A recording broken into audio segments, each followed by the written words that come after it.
सभी मेरे प्यारे YT व्यूअर्स का वेलकम है कंप्लीट इंग्लिश ग्रामर सीरीज़ के पार्ट 24 में। अगर आप चैनल पे नए आए हो तो पार्ट 0 से देखना शुरू करें। मैंने ग्रामर को मैथ्स के लॉजिक के साथ समझाने की कोशिश की है। आपको नीचे से ऊपर तक की है ना, बेसिक से एडवांस लेवल तक की ग्रामर SSC और बैंक्स के लिए मैं सीरीज़ में कवर कर रहा हूँ। चलिए आज की मॉडल वर्ब्स की वीडियो है। पिछली वीडियो में आप मेरे साथ ये सभी की सभी मॉडल वर्ब्स देख रहे हो ना, आपकी स्क्रीन पे आ रही हैं। इन सभी मॉडल वर्ब्स को कैसे बेसिक रूल्स को जो है ना इन पर लगाए जाते हैं, ये आपने मेरे साथ सीखा। तो 11 और 3 14 मॉडल वर्ब्स हैं जिनके मैंने 2 टाइप ऑफ रूल्स आपको बताए। जनरल रूल्स जिसके अंदर इस तरह की 6 से 8 स्ट्रक्चर्स बनती हैं, इनको कैसे बनाया जाता है। आज हम करने वाले हैं इंडिविजुअल रूल्स को। तो आपने अपना बेस तैयार कर लिया पिछले पार्ट में। मस्ट के बाद में कब वर्ब की फर्स्ट फॉर्म आएगी, मस्ट के बाद में कब वर्ब की थर्ड फॉर्म आएगी, है ना, कब मस्ट के बाद में ईटिंग आएगा और कब मस्ट के बाद में ईटन आएगा। आज आप देखेंगे मस्ट होता क्या है, ought to होता क्या है, शुड होता क्या है, डेयर की हमें क्या ज़रूरत है। तो आज हम इंडिविजुअल रूल्स को करने वाले हैं। चलिए शुरू करते हैं, अपनी वीडियो को आगे बढ़ाते हैं। देखो ये एक छोटा सा चार्ट है जिसके अंदर सारी मॉडल्स के इंडिविजुअल रूल्स को हमने समराइज़ किया हुआ है। आपको इसको याद नहीं करना है। इस चार्ट में से मैं आपको कुछ चीज़ें निकाल के बताऊंगा जिनकी तरफ आपको ध्यान देना है, ताकि उनमें से ग्रामर के रूल्स जो है ना आप पकड़ पाओ। तो देखो आप एक चीज़ देखना छोटी सी ध्यान करके। पॉसिबिलिटी के लिए कैन भी यूज़ होता है, पॉसिबिलिटी के लिए कुड भी यूज़ होता है, पॉसिबिलिटी के लिए मे भी यूज़ होता है, पॉसिबिलिटी के लिए माइट भी यूज़ होता है। मतलब ये चारों ही फ्यूचर की पॉसिबिलिटी को बताते हैं। तो अपना पहला रूल है ना, इन्हीं में से निकलेगा। चलिए बढ़ते हैं रूल नंबर 1 की तरफ। देखो ये 4 हैं, कैन, मे, माइट और कुड। ये चारों ही पॉसिबिलिटी को बताते हैं, पर इनकी पॉसिबिलिटी में थोड़ा सा होता है फ़र्क। अब देखो कैसे पता करेंगे। आप इन 4 सेंटेंसेस को देखें, 3 सेंटेंसेस को। It may rain today, it might rain today, it could rain today. आप है ना इन तीनों में से किसी को भी यूज़ कर सकते हो पॉसिबिलिटी दिखाने के लिए। मे को, माइट को और कुड को। कैन की बात हम नहीं कर रहे हैं, है ना। मे को, माइट को और कुड को आप इन तीनों में से किसी को भी यूज़ करके बता सकते हो आज बरसात होने वाली है। तीनों सेंटेंस एक ही बात की तरफ इशारा करते हैं, आज बरसात होने वाली है। अब आपके दिमाग में आएगा सर मैं कैसे बताऊंगा कौन सा लगाना है। तीनों अगर एक जैसे हैं तो फिर इनको अलग अलग लगाने की ज़रूरत ही क्या थी। देखो इनकी ज़रूरत है। आप जो मे देख रहे हो ना, मे ये होता है हाई पॉसिबिलिटी। जो माइट होता है ये होती है मीडियम पॉसिबिलिटी। ये कुड होता है ये होती है लो पॉसिबिलिटी। अब इसमें से कोई एग्जाम का क्वेश्चन नहीं बनेगा। मे, माइट और कुड इनको आपको अपने विवेक से, अपने खुद के पेशेंस से और अपनी खुद की समझ से यूज़ करना है। इनमें जो रूल बनता है ना वो अपने आगे सीखेंगे, है ना। मे, माइट, कुड को सिर्फ आपको समझना है। हाई, मीडियम और लो पॉसिबिलिटी की बात हो रही है। अब देखो रूल समझो। मैंने बताया कि ये चारों आपकी पॉसिबिलिटी को बताते हैं, पर कैन थोड़ा सा अलग है ना। और इसी से आपके अच्छे से ग्रामर के रूल फंसते हैं। तो कैन का रूल क्या कहता है, कैन को कभी भी पॉजिटिव पॉसिबिलिटी बताने के लिए मत बताएं। समझ गए। पॉजिटिव पॉसिबिलिटी का मतलब क्या है। इट मे रेन टुडे, आज बरसात हो सकती है। It is a positive possibility. Can कभी भी पॉजिटिव पॉसिबिलिटी के लिए यूज़ नहीं होगा। अब इन सेंटेंसेस पे ध्यान मारे। It can rain today, he can be at home now, she can be right. अगर आप तीनों सेंटेंसेस को देख रहे हो ना, तो पॉसिबली ये तीनों सेंटेंसेस रॉन्ग है। आप कैन को जनरली पॉजिटिव पॉसिबिलिटी के साथ में यूज़ नहीं करते हैं। अगर आपको करना ही है तो ऐसे वक्त आप यूज़ करेंगे मे, माइट और कुड को हाई, मीडियम और लो पॉसिबिलिटी बताने के लिए। अब देखो इसी को आगे बढ़ाते हैं। सर अगर कैन को यूज़ करना ही नहीं है पॉजिटिव पॉसिबिलिटी के लिए तो किसको, कहाँ यूज़ करेंगे कैन को। देखो कैन को अगर आप यूज़ करना चाहते हो तो इंट्रोगेटिव पॉसिबिलिटी के लिए यूज़ करें, है ना। कैन इट रेन टुडे, क्या आज बारिश हो सकती है। Can he be at home, क्या वो घर हो सकता है। कैन शी बी राइट, क्या वो सही हो सकती है। समझ रहे हो। आप जब किसी से सवाल पूछते हो ना और संभावना की बात करते हो, इंट्रोगेटिव पॉसिबिलिटीज़ की बात करते हो, वहाँ पे आप हमेशा और हमेशा कैन को प्रीफर करेंगे मे, माइट और कुड की जगह। मे, माइट और कुड बोलने चलने में इंट्रोगेटिव सेंटेंसेस में आप देख सकते हैं, बट रिटन इंग्लिश में आप इनको अवॉइड करें। हमेशा कैन से क्वेश्चन को शुरू करें अगर आप पॉसिबिलिटी की बात कर रहे हैं, इंट्रोगेटिव पॉसिबिलिटी की। चलो एक और काम करता है कैन, वो है नेगेटिव पॉसिबिलिटी का। देखो कैसे। It can not rain today, आज तो बारिश हो ही नहीं सकती। He can not be home, वो तो घर हो ही नहीं सकता। She can not be right, वो तो सही हो ही नहीं सकती। नेगेटिव पॉसिबिलिटी के लिए आप कैन को यूज़ करते हैं, पर कैन को यूज़ करने का मतलब ये होगा आप बहुत स्ट्रांगली डिटर्मिन्ड है, आज तो बारिश हो ही नहीं सकती, वो तो घर हो ही नहीं सकती, और वो तो राइट हो ही नहीं सकता। समझ गए ना? स्ट्रांगली डिटर्मिन्ड है, आपने पूरा मन बना लिया किसी काम को, आपको लगता है 100% होगा ही होगा, तब आप नहीं होगा, तब आप नेगेटिव सेंटेंसेस के अंदर कैन को यूज करें। आप नेगेटिव सेंटेंसेस में मे, माइट और कुड को भी यूज कर सकते हैं, तब स्ट्रांग डिटर्मिनेशन नहीं होता है। जैसे ही may might could not rain today, है ना? It may might could not rain today, आज बारिश नहीं भी हो सकती है। He may might could not be at home, वो घर नहीं भी हो सकता है।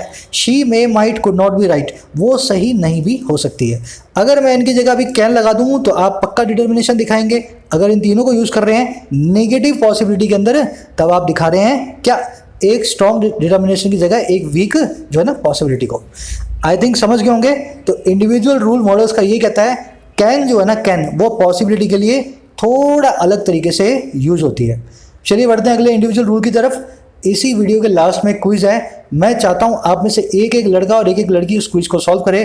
आपको अपने अंदर से कॉन्फिडेंस आएगा कि जो क्वेश्चंस एग्जाम में मुझसे पूछे जाने हैं ना, मैं उनको अभी सीख भी रहा हूँ और उन पर क्वेश्चंस भी सॉल्व कर रहा हूँ। हार्ड वर्क के अलावा कोई भी तरीका नहीं है, शॉर्टकट नहीं है, अपने ऊपर काम करो। मैं अगर तैयार हूं करने के लिए तो आप भी कोशिश करें, है ना? चलो रूल नंबर 2 की तरफ बढ़ रहे हैं। देखो रूल नंबर 2 है ना, कैन की एबिलिटी नाम के रूल पे बना है। देखो कैन क्या है ना, एबिलिटी बताता है आपकी किसी काम को करने की ताकत, क्षमता को बताता है ना? यही काम कुड भी करता है लेकिन पास्ट में बताता है, वो कैन जो है प्रेजेंट में बताता है। तो कैन प्लस में एबिलिटी पे एक छोटा सा रूल है अपने पास, ध्यान से देखना। आपने सेंटेंस लिखा any one can learn English. देखो पॉजिटिव सेंटेंस है तो पॉसिबिलिटी की तो बात हो नहीं रही, बात हो रही है यहाँ पे ताकत की, एबिलिटी की। कोई भी इंग्लिश सीख सकता है, जैसे वो होता है ना एनीबडी कैन डांस, कोई भी डांस कर सकता है, तो कोई भी इंग्लिश सीख सकता है। इसी सेंटेंस को लिखने का इंग्लिश में एक और अंदाज है, अब ध्यान से देखना। वो अंदाज है anyone shall be able to learn English. Anyone shall be able to learn English, है ना? विल और शैल दोनों यूज होते हैं, पर एनीवन के साथ अपने शैल लगा रहे हैं, इसका मतलब है अभी आगे देखेंगे आप विल और शैल में फर्क देख क्या होता है ना। तो anyone shall be able to learn English, इस सेंटेंस और पहले सेंटेंस में कोई फर्क नहीं है, दोनों किसी भी आदमी की ताकत को बताते हैं। अब यहीं से अपना रूल निकला, can is equal to ability. तो कभी भी अगर आपने कैन सेंटेंस में लगा दिया है तो शैल बी एबल को उसके साथ में ना लगाएं। समझ गए ना रूल नंबर क्या कहता है? 2, do not mix can and be able to. क्यों? क्योंकि ये दोनों सेंटेंसेस एक ही सेंटेंस है, can is equal to be able to है, तो हमें इन दोनों को साथ में यूज नहीं करना है। अब देखो कैसे, anybody can be able to learn English, है ना? ऐसा सेंटेंस आपको मिलेगा, एनीवन या anybody can be able to learn English. अब यार कैन बी एबल टू क्या होता है? या तो कैन हो सकता है कैन लर्न इंग्लिश, या shall be able to learn English हो सकता है। दोनों को मैच ना करें, इसको निकाल दें। अब या तो लिखें कैन या शैल बी एबल टू। अब एक और सेंटेंस देखो, and she can't be able to call you now. वो तुम्हें अभी फ़ोन नहीं कर सकती, बिजी है किसी काम में, अभी तुमसे बात नहीं कर सकती। बात वही होगी सारी की सारी, कैन के साथ में बी एबल टू आ गया। अब क्या करूंगा? या तो बी एबल टू निकाल दो, या कैंट रख के बी एबल टू निकाल के shall not be able to को यूज करो, है ना? या तो बोल दो she can't call you now, या यू बोल दो she shall not be able to call you now. समझ गए ना? लॉजिक के साथ समझो क्यों सर कैन के साथ में एबल टू नहीं लगाना, क्योंकि दोनों का मतलब एक होता है, दो चीज़ों को एक जैसियों को मिलाने की कोई ज़रूरत नहीं है। चलिए बढ़ते हैं अगले रूल नंबर 3 की तरफ, इसी तरीके से समझाऊंगा। अब कैन के साथ में एक और रूल जुड़ा हुआ है। कैन क्या कहता है, चलो उसको समझो आप, है ना? We can learn English in next 6 months with proper guidance. आपने पिछले सेंटेंस को देखा जब उसमें मैंने लिखा था वी कैन लर्न इंग्लिश, देखा था ना? वो सेंटेंस था बिल्कुल सही, लेकिन ये सेंटेंस है बिल्कुल गलत। अब देखो क्या गलत है, ऐसा नहीं है इस पार्ट में गलती है, ये पार्ट बिल्कुल सही है, गलती है इस कैन के साथ में। जब आप ऐसा लिख रहे हो ना वी कैन लर्न इंग्लिश, तो सेंटेंस सही है, लेकिन अगर आप बात कर रहे हो फ्यूचर की पॉसिबिलिटी की, मैंने आगे क्या लिख दिया? इन 6 months, अगले 6 महीनों में, अगले 2 सालों में। ऐसी अगर फ्यूचर पॉसिबिलिटी कैन के साथ में लगाओगे, एबिलिटी लगाओगे, तो वो सेंटेंस गलत हो जाएगा। समझ गए ना? तो वी कैन लर्न इंग्लिश इतना सही होता, ठीक होता, लेकिन जैसे ही मैंने लगाया ना इन next 6 months with proper guidance, ये सेंटेंस अपने आप में गलत हो गया फ्यूचर को दिखाने के कारण। अब सर इसका इलाज क्या करें? पहले रूल पढ़ लो, कैन प्लस में future ability, never use this जो मॉडल जो है ना दिस वे। अब इसका सीधा सा अपने पास इलाज है, कैन का सब्स्टिट्यूट होता है शैल बी एबल टू। तो मैं क्या करूंगा, we shall be able to learn English next 6 months with proper guidance. हमने देखा था पिछले सेंटेंस में बी एबल टू और कैन एक ही काम करते हैं। इस सेंटेंस के अंदर मैं कैन यूज नहीं कर सकता, लेकिन मैं इसमें बी एबल टू बड़े अच्छे तरीके से यूज कर सकता हूं। तो रूल नंबर 3 आपने समझा, फ्यूचर टाइम फ्रेम के साथ कैन को यूज ना करें, शैल बी एबल टू नाम के फ्रेज को यूज किया जाए। चलिए आगे बढ़ते हैं रूल नंबर 4 की तरफ। अब आ गई बात कुड की, है ना। कुड बताता है आपकी पास्ट की एबिलिटी को। अब इसको ध्यान से देखना, इस सेंटेंस में आप सब लोग परेशान हो गए हैं ना, क्यों ये गलत है। पहले कोशिश कर लो समझने की। When the boat was sinking, we could swim to beach. जब बोट सिंक कर रही थी, जब कश्ती डूब रही थी, हम जो है बीच तक पहुंच पाए, है ना। We could swim to the beach. अब ये सेंटेंस गलत है, क्यों? क्योंकि could आपकी एबिलिटी को बताता है, एक्शन की परफॉर्मेंस को नहीं बताता है। आप किसी काम को कर सकते थे, इसका मतलब ये नहीं है आपने उस काम को किया। We could swim to the beach का मतलब क्या है, हम बीच तक जा सकते थे, शायद हम नहीं भी गए, है ना। पर मेरा कहना ये नहीं है, हमारा कहना ये है कि जब बोट डूब रही थी तो हम बीच तक पहुंच गए स्विम करके।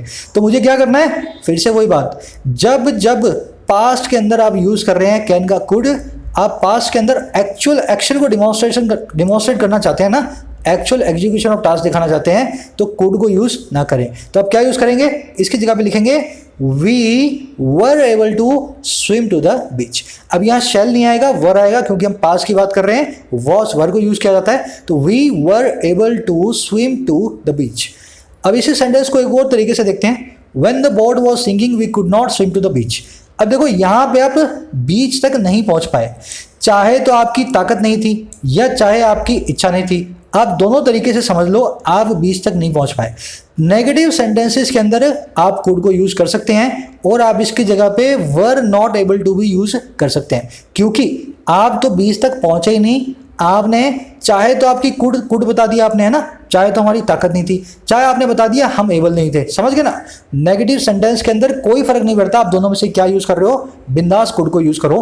पॉजिटिव सेंटेंस में जहां पे एक्चुअल एग्जीक्यूशन हुआ टास्क का, जहां पे आप वास्तव में तैरे हो, वहां पे कुड यूज ना करें, वहां पे वर एबल टू यूज करें अगर आप वास्तव में तैरे थे। चलिए आगे बढ़ते हैं रूल नंबर 5 की तरफ। मैं कोशिश कर रहा हूं जिस तरीके से 2009 में, 2010 में, 2011 में इंग्लिश को मैंने सीखा, उसी तरीके से समझाने की बेस्ट वे है अगर थोड़ा सा फोकस करो आप, है ना। रूल नंबर 5 क्या कहता है, मे की बात करेंगे। देखो मे जो है ना, मे, इसका काम होता है पॉसिबिलिटी बताना। ट्रेन फेयर्स में likely remain changed this year. Train के जो फेयर्स हैं, ट्रेन के जो भाड़े हैं, लाइकली हैं, मे लाइकली हैं, पॉसिबली लाइकली हैं वो कि चेंज्ड रहेंगे, अनचेंज रहेंगे इस साल, है ना। ट्रेन के भाड़े नहीं बदलेंगे। समझ गए। देखो सेंटेंस में एक छोटी सी प्रॉब्लम है। मे का काम क्या है, पॉसिबिलिटी को बताना फ्यूचर की, है ना। पॉसिबिलिटी को आपने देखा ना, मे, माइट, कुड हमेशा फ्यूचर पॉसिबिलिटी को बताते हैं। पर अगर आप मे को यूज कर रहे हैं तो फ्यूचर पॉसिबिलिटी को बताने वाली एडवर्ब्स को यूज ना करें, जैसे कि लाइकली, पॉसिबली, प्रॉबेबली, डाउटलेसली, सीमिंगली। समझ गए ना। ये बिल्कुल वैसा ही है जैसे कैन के साथ में बी एबल टू यूज करते हैं, वैसे ही मे के साथ में लाइकली, पॉसिबली, प्रॉबेबली, डाउटलेसली, सीमिंगली, एक आदि और भी होगी, एविडेंटली, क्लियरली, इन सबको यूज ना किया जाए। इस सेंटेंस को मुझे सही करना हो ना, चुपचाप यहां से लाइकली को निकाल दो, सेंटेंस सही है। ट्रेन फेयर्स में रिमेन अनचेंज्ड दिस ईयर, आपका सेंटेंस इज करेक्ट, है ना। इसी तरीके से एसएससी एंड रेलवेज में possibly declare the result soon and present new jobs to the youth. अब वही काम करना है, में रखा हुआ है, पॉसिबली को उड़ा दो। इसके साथ में पॉसिबली, लाइकली, प्रोबेबली का कोई काम होता ही नहीं है मे के साथ। चलिए आगे बढ़ते हैं। ये मे वाला है ना, आप माइट पे भी लगा सकते हो, मे और माइट दोनों के ऊपर इस रूल को आप अप्लाई करें। चलिए आगे बढ़ते हैं। रूल नंबर 6 है मे, कैन और विल को पास्ट टेंसेस में कैसे यूज किया जाए। ये रूल आप मेरे साथ डायरेक्ट इनडायरेक्ट की क्लास में सीख चुके हो, बस उसी को ही थोड़े अलग नजरिए से आपको सिखा रहा हूं। 4 सेंटेंसेज आपके सामने, मुझे कोशिश करके बताएं चारों सेंटेंस में से कौन से सेंटेंस में आपको एरर दिख रही है। देखिए रूल हमारा ये कहता है, सिंपल सा रूल है, अगर आपके पास मेन क्लोज पास्ट टेंस में हो तो उस क्लोज के बाद में अगर दैट आ रहा हो तो मे, कैन और विल को कभी भी यूज ना करें।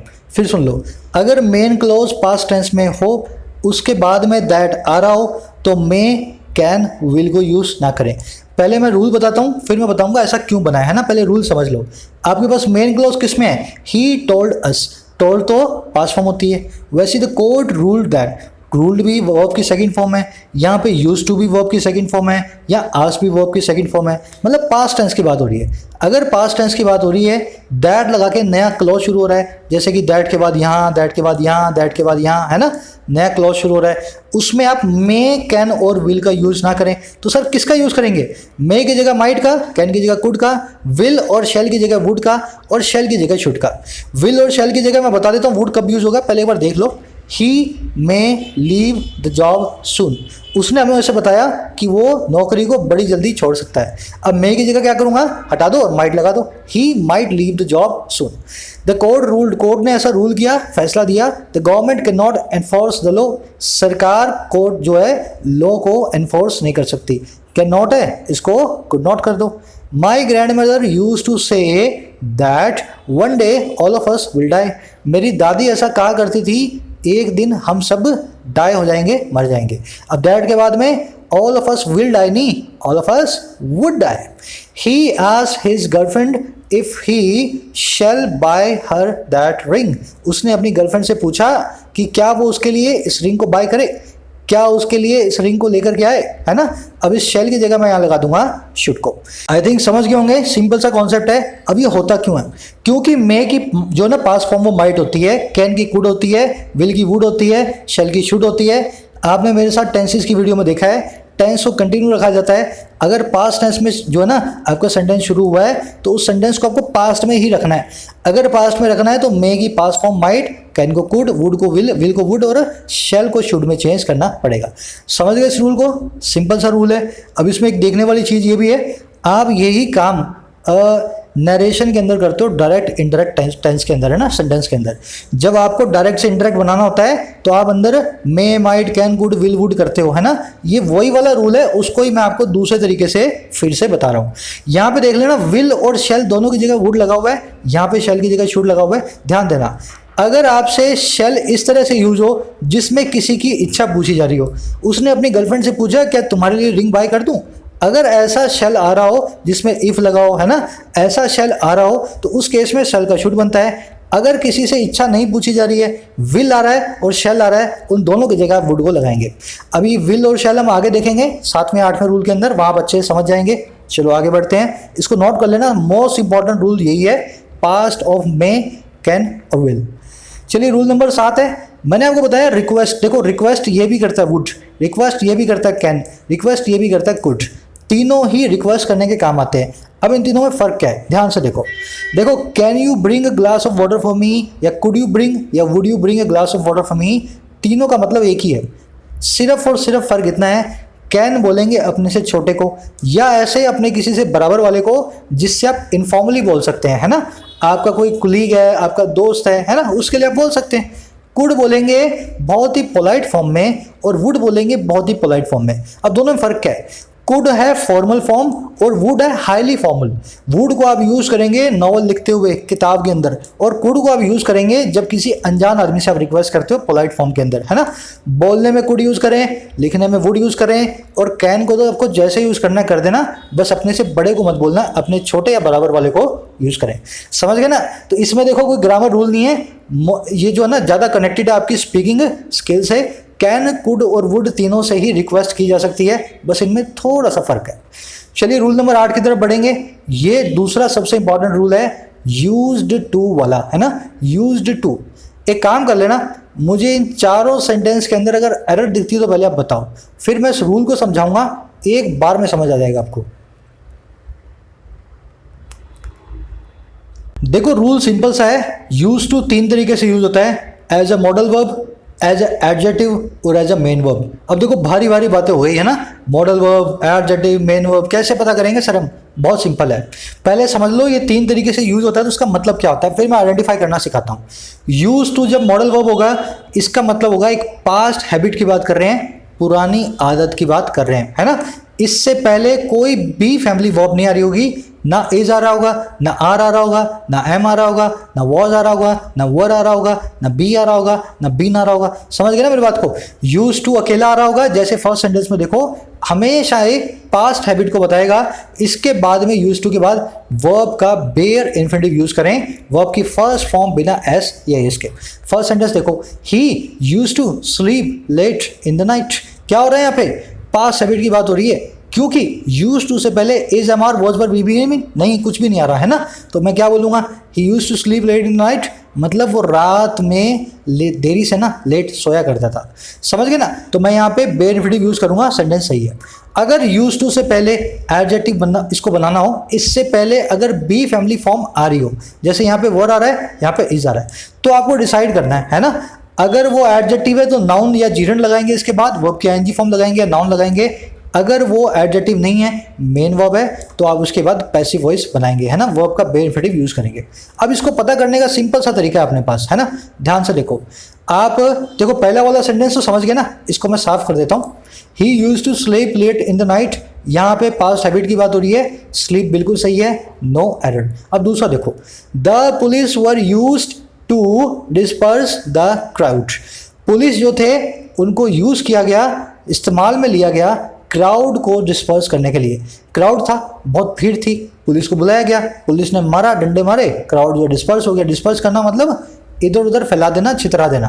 तो यहाँ पे यूज जो है किसी के इस्तेमाल की बात कर रहा है, इससे पहले बी फैमिली की वर्ब आ रही है।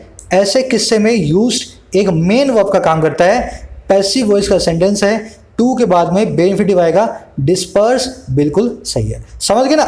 जब यूज टू के पहले अगर बी फैमिली की वर्ब आ रही हो और यूज टू का मतलब वो इस्तेमाल किया जाना किसी को, है ना, इस्तेमाल किया जाना, तो आप क्या करेंगे उस केस में? उस केस में पैसिव वॉइस समझेंगे और इसके बाद में बेयर इन्फिनिटिव वर्ब की फर्स्ट फॉर्म को यूज करेंगे। अब देखो तीसरा, he is used to sleep late in the night. अगर मैं पहले वाले दूसरे की तरह ही इसको समझूं तो इसका मतलब क्या होगा? उसका इस्तेमाल किया जाता है रात में देरी से सोने के लिए। मतलब कोई या तो दवाई है या कोई बहुत ही बोरिंग आदमी है, सबको क्या नींद आ रही होती है तो उसको बुला लेते हैं, भाई आजा तेरा इस्तेमाल करते हैं, थोड़ी देर बाद हम सोना चाहते हैं, थोड़ी देर हम जग लेंगे, है ना। या तो ऐसा केस है तब तो ठीक है। अब देखो ऐसा केस नहीं है यहाँ पे यूज्ड एक एडजेक्टिव है, इसका मतलब है वो यूज्ड है, वो बहुत ही आदी है रात में खुद लेट सोने का। समझ गए ना? He used to sleep late in the night का मतलब है रात में खुद ही लेट से सोने का आदी है। इस किस्से के अंदर एडजेक्टिव के किस्से में आप नाउन और जिरंड को यूज करेंगे, स्लीप को यहाँ पे काट देंगे, इसकी जगह लगेगा स्लीपिंग, है ना। He is used to sleeping late in the night. Current habit को बताता है ये, हमेशा से ही वो आदि रहा है। अब देखो, this bird is not used to live in harsh weathers. ये जो बर्ड है, पक्षी है, ये आदि नहीं है रहने का हार्श वेदर्स में। तो मैं क्या करूंगा? लिव की जगह लिविंग को लगाऊंगा। अगर यहाँ पे इस्तेमाल किया जाता है वर्ड, है ना, ये वर्ड ऐसा है जिसका इस्तेमाल किया जाता है हार्श वेदर्स में लिव करने के लिए, तब ये लिव ठीक है, पर ऐसा केस नहीं है ना। तो हम करंट हैबिट की बात कर रहे हैं तो लिविंग को यूज करेंगे। आई थिंक समझ गए होंगे। यूज टू को इन 3 तरीकों से यूज करना है, इसके बाद यूज टू को आप कभी भी परेशान नहीं होना इसके लिए। चलिए बढ़ते हैं रूल नंबर 9 की तरफ। ये सिंपल सा रूल है, ड्यूटी को बताता है। देखो ड्यूटी है ना, ऑट टू, शुड, मस्ट, ये तीनों ड्यूटी बताते हैं। ये तीनों वर्ड्स, ये तीनों की तीनों मॉडल्स ड्यूटी आपके फर्ज की बात करती हैं। पर इनमें फ़र्क क्या है, ध्यान से देखो। You ought to apologise for your mistake, तुम्हें अपोलोजाइज करना चाहिए अपनी मिस्टेक के लिए। आप यहाँ पे एक मॉरल ड्यूटी की बात कर रहे हैं, नैतिक फर्ज की बात कर रहे हैं। समझ गए ना? आप इसकी जगह शुड भी लगा सकते हैं, मस्ट भी लगा सकते हैं, पर शुड लगाने का मतलब होगा आप एक जनरल ड्यूटी की बात कर रहे हैं। यू ऑट टू नॉट, अब देखो ऑट टू में ना एक छोटी सी दिक्कत भी है। यू ऑट टू में अगर नॉट लगाओगे ना तो आप ऐसे लगाओगे, you ought to not fight with your siblings. अगर आपको नॉट लगाना है तो ऑट टू नॉट कभी भी यूज ना करें, आप यूज करेंगे ऑट नॉट टू। नॉट कभी भी टू के बाद ना लगाएं, हमेशा नॉट को टू से पहले रखें। अगर टू एक इन्फिनिटी का पार्ट है, टू के बाद वर्ब की फर्स्ट फॉर्म आने वाली है। तो ऑट टू और ऑट नॉट टू, ऐसे ये चलता है, मॉरल ड्यूटी को ये बताता है। अब अगला सेंटेंस देखो, we should start preparing for the exams. अब देखो यहाँ पे ऑट टू लगाते हैं ना तो मॉरल ड्यूटी हो जाती। अब कोई नैतिक कर्तव्य की बात तो हो नहीं रही, हमें एक जनरल सी ड्यूटी है, एग्जाम के लिए प्रिपेयर होना शुरू हो जो है ना कर देना चाहिए। तो हम यहाँ पे लगा रहे हैं शुड को। आप इसकी जगह मस्ट भी लगा सकते हो, we must start preparing for the exam. इसका मतलब क्या है? कर ही देना चाहिए, नहीं किया तो ऐसी तैसी हो जाएगी एग्जाम के अंदर। तो शुड और मस्ट में सिर्फ इतना सा फर्क है। अब देखना एक चीज, मस्ट की जगह पे हैज टू या हैव टू भी आता है। मस्ट की जगह पे हम देखो ऐसा भी लिख सकते थे, we have to start preparing for the exams. ये सेंटेंस भी अपने आप में सही होता, मस्ट और हैज टू हैव टू एक जैसे ही होते हैं। पास्ट में मस्ट का यूज ना करें, पास्ट के अंदर हम यूज करते हैं हैड टू का, है ना, हैड टू का। चलिए बढ़ते हैं अपना लास्ट रूल आज का, विल और शैल का। रूल नंबर 10, देखो विल और शैल जो है ना इंटरचेंजेबली यूज किए जाते हैं इंग्लिश के अंदर। आज मैं आपको बताऊंगा कब विल यूज करना है, कब शैल यूज करना है। अगर आप आई और वी को पकड़ लें, फर्स्ट पर्सन प्रोनाउंस को पकड़ लें, पर्सन प्रोनाउंस को, इनके साथ में बाय डिफॉल्ट आप शैल को यूज करेंगे।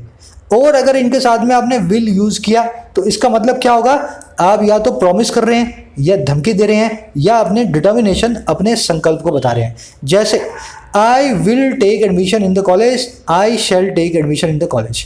आई और वी के साथ में इसका मतलब क्या है, विल और शैल दोनों का। विल का मतलब है मैं लूंगा ही लूंगा, शैल का मतलब है मैं लेने का सोच रहा हूं। समझ रहे हो, सिंपल हिंदी भाषा में बता रहा हूं आपको। विल का मतलब है आई और वी के साथ में होगा ही होगा, शैल का मतलब है ये काम होने के चांसेस हैं। I shall take admission this college मतलब मैं इसमें लेने का इच्छुक हूं, मैं लूंगा। समझ गए ना। अब देखो जब आई और वी के अलावा दूसरे प्रोनाउंस की बात करते हैं ना, सेकंड पर्सन, थर्ड पर्सन या किसी नाउन की बात करते हैं, तो ये बिल्कुल उल्टा हो जाता है। समझ गए। अगर आप विल यूज कर रहे हैं तो आप नॉर्मल बात कर रहे हैं, शैल यूज कर रहे हैं तो आप थ्रेट, प्रॉमिस और जो है ना डिटर्मिनेशन को दिखा रहे हैं। जैसे इस सेंटेंस को देखो, if you do not abide by the contract you will pay for it. अगर तुम इस कॉन्ट्रैक्ट से अबाइड बाय नहीं किए, तुमने इस कॉन्ट्रैक्ट को नहीं माना, तो तुम इसकी भरपाई करोगे। अब देखो यहाँ पे क्या हो रही है, थ्रेट हो रही है। अगर आपने यू के लिए इसको यूज करना है, you will pay for it लिखना है, तो आप थ्रेट के लिए यूज करेंगे शैल को। समझ गए ना। आई और वी के साथ यूज होता है थ्रेट, इन बाकी सब के साथ होता है शैल। आई और वी के साथ यूज होता है शैल डिफॉल्ट फ्यूचर के लिए, इन बाकी के साथ यूज होता है विल डिफॉल्ट फ्यूचर के लिए। तो यहाँ पे विल को काट दो, लिख दो you shall pay for it. I think I am clear now. I और वी के लिए आप शैल और विल चलाएंगे और बाकी के लिए विल और शैल चलाएंगे। थ्रेट आएगा आई पे तो विल लेगा और बाकी सब पे थ्रेट डिटर्मिनेशन आएगा तो वो शैल लेगा। अब एक छोटा सा काम और करता है, जब आप किसी से किसी की इच्छा पूछ रहे होते हो ना, तब सिर्फ शैल यूज करते हो। एग्जाम्पल के लिए, will I bring you some coffee, क्या तुम्हें थोड़ी सी कॉफी ला दूं, है ना, क्या तुम्हें थोड़ी सी कॉफी ला दूं। अब देखो विल यूज करना नहीं है, आई हो, वी हो, कोई भी हो, अगर आपको यूज करना है ना तो हमेशा यूज करना है शैल। सवाल पूछने के लिए, किसी की इच्छा पूछने के लिए आप शैल को यूज करें। जैसे कि पहले सेंटेंस में आपने देखा था, he asked his girlfriend if he shall buy him her the ring, है ना, तो वहां भी हमने शैल को यूज किया था। वैसे which competitive exam will be prepare for, किस एग्जाम की हम तैयारी करें, है ना, किसी से एडवाइस ले रहे हो, किसी से सवाल पूछ रहे हो, तो आप यहाँ पे विल को यहाँ यूज करके यूज करेंगे शैल को। तो शैल का एक एक्सक्लूसिव यूज है, आई वी या कोई भी हो, अगर किसी से उसकी इच्छा पूछी जाए, भाई खाना खाओगे, कॉफी पियोगे, थोड़ी सलाह दोगे मुझे, तो उसके लिए आप शैल नाम की मॉडल को यूज करें। चलिए अपने रूल्स हो गए खत्म। क्विज पे बढ़ने से पहले आपको मैं मिसलेनियस रूल बताता हूँ। देखो एक 11वां रूल है नीड और डेयर का, है ना। इस रूल को मैंने इस वीडियो में अच्छे से समझाया है। नीड एंड डेयर YET, इसको आप सर्च कर लो यूट्यूब पे। जैसे आप सर्च करोगे ये वाली वीडियो आएगी सबसे पहले, नीड एंड डेयर YET। जैसे ही आप यूट्यूब पे सर्च करोगे ये वाली वीडियो आएगी, फर्स्ट वीडियो अपनी है। इस वीडियो को जा करके नीड और डेयर को समझ लें। मैं इसमें इसलिए नहीं डाल रहा हूँ, वीडियो लंबी होगी, ऑलरेडी मैं समझा चुका हूँ पूरे अच्छे तरीके से। तो आप जाओ और इस वीडियो को देख लेना। इस वीडियो के बाद में आपकी मॉडल्स खत्म हो जाएंगी इसके बाद। अब मैं आपको मिसलेनियस बता देता हूँ, बाकी की जो मॉडल्स हैं वो कैसे अलग अलग तरीकों से यूज होती है। वुड का काम होता है पास्ट हैबिट को बताना। When we were in hostel we would never eat in our hostel mess. जब हम हॉस्टल में थे हम कभी भी अपनी मैस में खाना नहीं खाते थे। समझ गए ना। वुड यहाँ पे बता रहा है पास्ट हैबिट को, पास्ट की हैबिट को, है ना। इसकी जगह पे यूज्ड टू भी यूज हो सकता है। वी यूज्ड टू या we never used to eat in our hostel mess. तो यहाँ पे वुड की जगह पे यूज टू भी यूज कर सकते हैं। वीक आपकी वीक इंटेंशन को बताता है। She said she would go to the party, उसने बोला वो पार्टी में जा सकती है ना। या इसको निकाल भी दो आप, ऐसे समझ लो, she would go to the party, इसका मतलब क्या है, वो पार्टी में जा सकती है। इसका मतलब ये नहीं है वो जाएगी, इसका मतलब ये है उसकी जाने की इच्छा है, इंटेंशन है, पर थोड़ी वीक है ना, शायद वो ना भी जाए। वुड का एक और मतलब होता है जब ये आई विश के बाद में आ जाए, ये एक स्ट्रॉन्ग डिजायर को दिखाता है। इस पे ध्यान देना, बहुत अच्छा रूल है। I wish you would not talk so much, मेरी ऐसी इच्छा है या मैं चाहता हूं या काश तुम इतना ना बोलते। मेरी इच्छा है मतलब आई विश का मतलब यही है, भगवान से मैं ऐसा बोल रहा हूँ, काश तुम इतना ना बोलते, बोल बोल के तुमने मेरा सर दुखा दिया। I wish you would not talk so much. तो आई विश के बाद में आप कभी भी शुड, कुड और किसी भी मॉडल को यूज ना करें, मे माइट को, हमेशा वुड नाम की मॉडल को यूज करें अगर आप स्ट्रॉन्ग डिजायर को दिखाना चाहते हैं। मे का काम विश के लिए होता है, मे यू बी सक्सेसफुल, भगवान करे तुम सक्सेसफुल हो, भगवान करे तुम्हें कामयाबी मिले, है ना, मे यू बी सक्सेसफुल, ऐसे आप मे को विश के लिए यूज करते हो। इसके साथ साथ माइट का काम डिससेटिस्फेक्शन दिखाने का होता है। She might work a bit harder, वो थोड़ा सा और हार्डवर्क कर सकती थी। डिससेटिस्फेक्शन दिखा रहे हो, आपने देखा ये लड़की तो बिल्कुल आलसी है, इसने आलसपन में पूरा साल गवा दिया, इसने अपना एग्जाम भी पास करने से रह गई। अब आप बोल रहे हो she might work a bit harder. अब पास्ट में डिससेटिस्फेक्शन दिखा रहे हो, आप दिखा रहे हो कि वो थोड़ा सा हार्डवर्क कर सकती थी, है ना। लास्ट में एक मस्ट का रूल है सर्टेनिटी का, दे मस्ट बी रिच, जरूर ही वो बहुत अमीर होंगे। ही मस्ट बी हैप्पी, जरूर ही वो बहुत खुश होगा। तो मस्ट के साथ में जनरली आप नाउन या प्रोनाउन यूज करें या एडजेक्टिव यूज करें तो आप ऐसे यूज करेंगे, जरूर ही, है ना। ही मस्ट बी रिच, जरूर ही बहुत बड़ा अमीर आदमी है। तो ये लास्ट जो है हमने मिसलेनियस रूल्स को सीखा। आई थिंक आपको वीडियो अच्छी लगी होगी।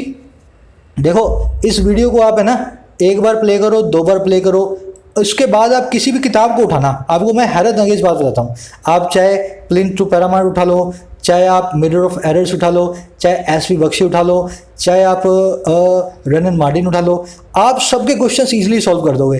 एक एक रूल पे 10-10, 20-20 क्वेश्चन आपको हर किताब में मिलेंगे। जैसे आप क्वेश्चन देखोगे, हो सकता है पहली बार गलत हो, फिर आप देखते बोलोगे अरे सर इसका सोल्यूशन में तो मुझे आपने वो रूल बताया था, वो वाला रूल पड़ गया, रूल नंबर 6।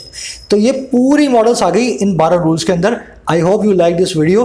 अगर अच्छा लगा हो जरूर से एक लाइक देना। ये आपका क्विज है, क्वेश्चन नंबर 1, इसका स्क्रीनशॉट लें। 6 क्वेश्चन है, 8 क्वेश्चन है ना, स्क्रीनशॉट लेते जाएं इनका। क्वेश्चन नंबर 2, क्वेश्चन नंबर 3, इसमें एरर करेक्ट करनी है। ये 4 नंबर है, इसका भी स्क्रीनशॉट लें। क्वेश्चन नंबर 5, एरर को करेक्ट करना है। क्वेश्चन नंबर 6, एरर को करेक्ट करना है। 7, अगेन एरर करेक्ट करनी है। 8, अगेन एरर को करेक्ट करना है। सारी हो गई आपकी मॉडल पूरी। अगली जो क्लास लूंगा कंडीशनल्स की। देखो इस वीडियो को बनाने में मुझे 6 आवर्स लगते हैं, सच बता रहा हूँ मैं, क्योंकि मुझे इस तरीके से समझाना होता है यार, ताकि तुम्हें दिमाग में पड़े। तुम्हारे 2 लाख वीडियोस पड़ी हैं यूट्यूब पे, जब तुम उनसे नहीं सीखे तो मैं क्यों सिखाऊं तुम्हें। मैं इसलिए सिखाना चाहता हूं कि शायद थोड़े अलग तरीके से समझाया जाए तो सबको समझ में आएगा। तो मैं विजुलाइज करता हूं, फिर सारे रूल्स को भी मुझे डालना होता है, कोई रह ना जाए, कोई छूट ना जाए। तो मुझे 6 से 8 घंटे लग जाते हैं पूरा काम करने में। इसलिए वीक में एक वीडियो आ रही है ग्रामर की, पूरा फ़ायदा उठाएं जितनी आ गई हैं, है ना। अगले संडे हम करने वाले हैं किसको करेंगे, कंडीशनल्स को, है ना। फिर उसके बाद एडवर्ब्स लूँगा, प्रपोजिशन लूँगा, कंजंक्शन लूँगा, सब्जेक्ट वर्ब एग्रीमेंट लूँगा। 4 से 5 क्लास में आपका ग्रामर कोर्स पूरा हो जाएगा। चलिए मुलाकात लूँगा फिर से, तब तक के लिए साइनिंग आउट। क्वेश्चंस के आंसर डालो कमेंट सेक्शन में, इसके आंसर्स आपको कमेंट सेक्शन के अंदर PDF रखी है, वहाँ से मिल जाएंगे। चलिए साइनिंग आउट।